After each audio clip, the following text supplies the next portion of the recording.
comment tu peux faire un live pourri en faisant alors que tu fais en temps normal des vidéos de bonne qualité?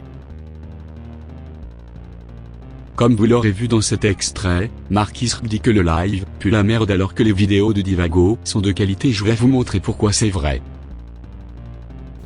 Vous pouvez voir que sur cette vidéo, la vidéo elle a un très beau rendu de 30 fps sur du 720p.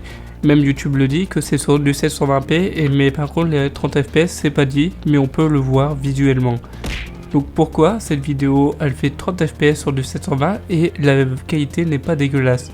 Et pour ceux qui me disent que c'est que sur cette vidéo et c'est pas du Minecraft donc c'est normal que ça bug pas et tout, je vais vous montrer un deuxième extrait qui s'affiche à l'instant, que même cette vidéo en 720p et 30 fps est de meilleure qualité que le live Tonaria. Donc pourquoi?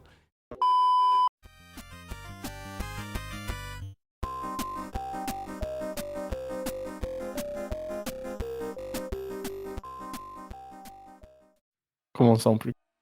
Je te dis juste que quand tu vas sur OBS, quand tu veux juste enregistrer, tu vas du coup dans vidéo, si je me trompe pas, et tu vas dans enregistrement. Et c'est là que tu paramètres des trucs pour enregistrer.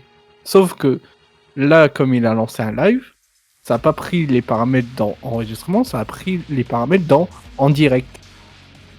Et comme les paramètres de base c'est en 1080p 60 fps, bah c'est pour ça que c'est en 1080p 60 fps et ça pue la merde. Donc Marquis là vient de nous dire comme quoi il avait juste mal configuré son OBS. Mais on va voir aussi une autre façon de rendre un live tout dégueulasse.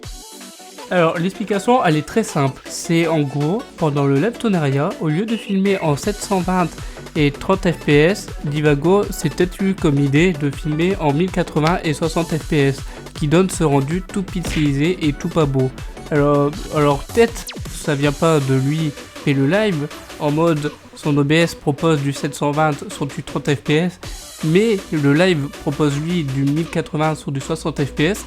Du coup quand il envoie les rushs au live en direct, donc en gros au réseau internet, le réseau internet qui transforme ses rushs en 1080 sur du 60 fps, transforme l'image pour qu'elle soit plus grande et plus volumineuse, donc soit plus pixelisée et moche. C'est l'explication que j'ai personnellement. Si vous avez des hypothèses ou des commentaires constructifs, n'hésitez pas à le dire en commentaire, ça fait toujours plaisir. C'était Zumi, abonnez-vous pour de prochaines vidéos.